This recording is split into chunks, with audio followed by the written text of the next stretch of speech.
Hey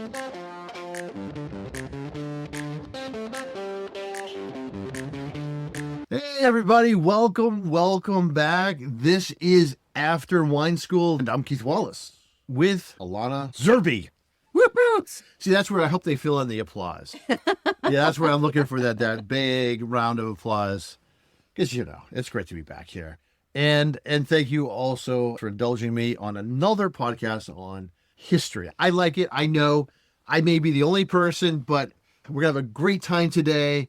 We're going to talk about funky wines. We're going to talk about deadly wines. We're going to talk about hallucinogenic wines, everything. Yeah, it's just going to be a great wines and a lot of conversations you can have after listening to this podcast. Well, Keith, I want to say you're not the only one who loves ancient wines. This is the first time I've been compelled to do this, but I want to do this. I want to dedicate this episode to Patrick McGovern, who is the author of Ancient Wine and probably the foremost scholar on ancient wine, who was a professor at the University of Pennsylvania and whose work we're going to talk about in this episode today. And he just recently passed, and he meant a lot to a lot of people. So yes, he did. He did. I'll always love the fact that he wrote some lovely things about my book. I do. I'm sorry to bring it back to me. I know. I'm sorry. But yeah, I'm going to thank you, Patrick. Sorry you're dead. Thank you so much. But it was just great having him in the city, having him here as a resource. Like it was, he is going to be deeply missed. I thought you were going to say, because what we were talking about when we heard the news was how much you loved his collaboration. Dogfish Head. The Midas beer. The Midas Touch. That's exactly right. Oh, that was great. Yeah, that was one of my favorite beers. When I was teaching ancient wine class, I really regretted that they had stopped producing that beer. Because I was like, this beer said everything you need to know about what ancient beer and wine tasted like, because it was a co-fermented, cool thing. But yes, sadly, no hallucinogenics and no wormwood. So folks, today we're talking about the birth of the world's favorite beverage, the most ancient beverage, the thing that you and I have fallen in love with, all your favorite styles, lead sweetened, goat belly aged, all the good stuff, and definitely stuff you want at your next wine dinner. Yeah, Keith, it's hard to believe that civilization was born with this style of wine, but we're going to talk about it. Oh, yeah. No, it is funny. Well, I got to say, civilization at that point was like civilization. So let's just, it was a long time to get to here. That's fair. It was a long time. That's very fair. Yeah. All right. So take us back. Kick us off. All right. Okay. So starting off, everything begins in what is now Armenia and Georgia. The birthplace of wine. Now, this wasn't what we would think of as wine. Things were being aged in goat skins, in other kinds of animal skins. And I honestly don't know whether or not they actually used the inside or the outside of the animal, but I'm hoping it was the outside, to be honest. I'm hoping we stop talking about this. I know. I understand that. But we do know this, and I want to bring back Mr. McGovern just for a second, because he's the one. The reason we know that it was 8,000 years ago that we're the origin of wine was because he and his team came up with this ingenious way of identifying wine-producing cultures. So they were using, after using goat skins, they started using quervi, right, clay pottery, and in that clay pottery, there were remaining shards of tartaric acid.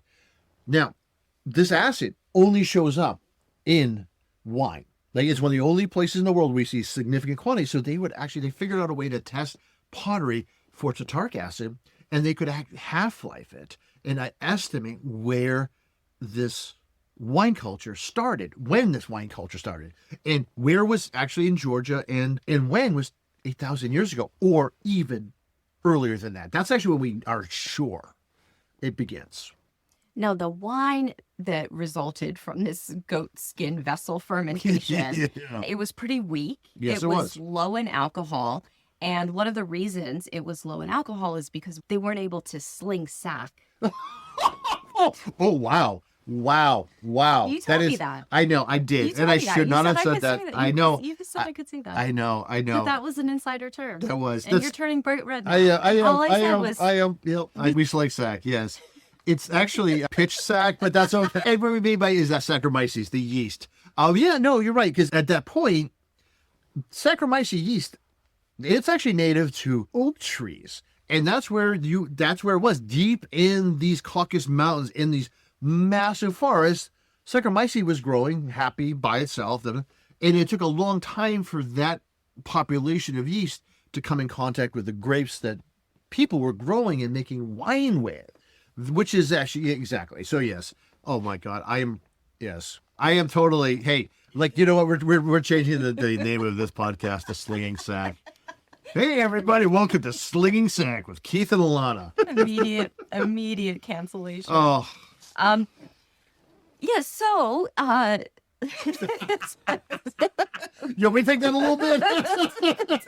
so pottery. Pottery.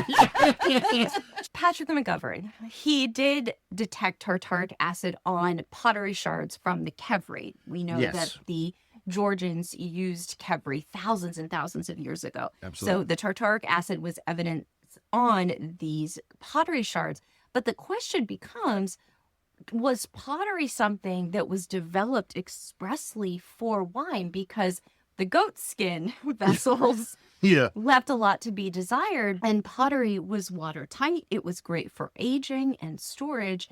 And so scholars today believe that pottery was actually developed in connection with winemaking. And it wouldn't be surprising, because if you go back to where wine, we believe, right, within those mountain ranges started, that soil is actually the exact right soil to actually what you call roping clay, where how your original way you would actually make clay pots was actually winding clay into, like, braiding it around and laying it on top of each other and then firing it.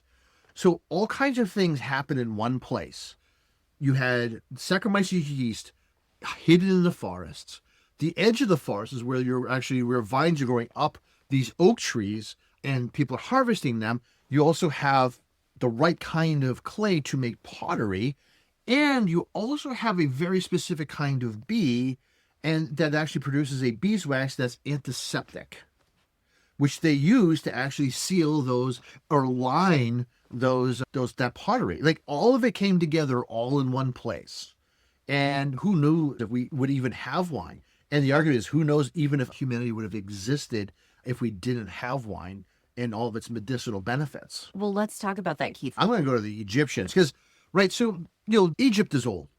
And to realize how old Egypt is you have to realize that the ancient Egyptians had scholars who researched and studied ancient Egypt, the even more ancient Egypt. So that's crazy. That's how old this culture and society is. And from the very beginning, like when the earliest, I think it's called the Scorpion King, which is a great name. Yeah, he had his own vessels, clay vessels of wine that has his name on it. And I think they even had the vintage and the region it came from, which is crazy. Right. So that's actually amazing that we all, to this, even then, even in ancient Egypt, we were wine snobs. And of course, it was actually only the pharaoh and his religious group, what are those things called? Priests. Why can I think priest? Probably just, this is what happens when your family are a bunch of ministers. So yeah, but this is what was going on to that very day. But it wasn't just for drinking. It was also distinctly medicinal. Yes. And we know that those medicines were used in childbirth, for treating wounds, for stomach ailments, digestion, things that we talked about. That's right. Time. When we dropped Hippocrates and all, it begins in the very beginning when it comes to wine being both an elite beverage, but also a medicinal substance. Yes. And the Egyptians had additives, some which were beneficial, some not so much. Can you tell us about that? Yeah. So, they used herbs always. You had your herbs and your spices, but we also have wormwood and resins. And some of these actually are intensely toxic. And so you had things that veered from being healthy and good for you, the origin of Amaros that we have today, to actually things that would kill you. Now let's fast forward to the ancient Greeks. It's funny having to say that because it's so much later than the Egyptians, but no, they have made wine a huge part of their culture For the Greeks, wine was the centerpiece of all aspects of society, including politics. So there was something called a symposium, which is where we get that word today. And it was a necessity to have wine at the symposium. Now, Greek democracy was not a democracy in the sense that we think of it today, with as many rights extended all over the populace. It was a select few. Certain types of people could be citizens and could participate in the symposium. But wine was always essential. Yeah. But that wine was also always diluted. So there was actually the symposium blend, which I think somebody should come out with a wine named the Symposium blend. That'd be great. Yeah. It was always 3 parts water to 1 part wine. So it was essential that the wine be diluted. And so what if I was just hanging out at the symposium and I was drinking undiluted wine? You would be a barbarian or a Napa Cabernet fan. Are those synonymous? And at the symposium, you just talk smack. So it was kind of like drinking Bud Light in a bar. You just sat there talking smack about politics and BS, and So you could say that we have kept that spirit alive. Oh, we have. We very much have. Today, something that we have not kept alive. Oh, yeah. I know where you're going with this. All right. Do you want to tell us about that? Enos Thalios, or Enos Thalsios. I got that one right. Now, this is a great, lovely wine. It's actually a way to actually preserve wine. And it's to use seawater. You add seawater to your wine. Of course we do this. Now, that sounds gross. Yes. But when you think about it, the wines of this era are all very sweet. So this actually makes it salty and sweet, which that doesn't sound nearly as bad. Still gross, but yeah, people loved it. Cato the Elder, he dug it. He recommended it. He thought it was the best way to preserve wines. He's a great historian. I trust him, so maybe I should buy that bottle. Maybe we can start making that wine. Everyone will love it. Diluted and salty and sweet. But also remember, Plato, he was somebody who firmly believed that wine was like education, and you should always respect it and have it as a virtuous elixir and always in moderation. Absolutely. I know we've never gotten past Plato. Right? Everything in moderation. Yeah. But they were also snobs. Look, if you want to go and read some, ancient Greek texts, you can read all about whether it was the wines from Chios or Lesbos were the best wines, and they argument back and forth and this or that. So yeah, they were just as obnoxious as wine snobs are today. So basically we know the Egyptians were wine snobs. Yep. The Greeks were wine snobs. Yes. And then we have the Romans. Maybe the biggest wine snobs of the ancient world. You got a good point there, yeah. So the ancient Romans, of course, they amplified the wine trade. They took it throughout Europe. They used clay amphora, just like the Greeks did. And the famous wine of the Roman world, as many wine geeks know, is Falernium or Falernum in Latin. Yes. I was taught that Falernium was from Aglianico. Yeah. But modern scholars think it might be Aglianico, it might be Greco, or more likely a co-fermentation of those 2 grapes, one white and one red.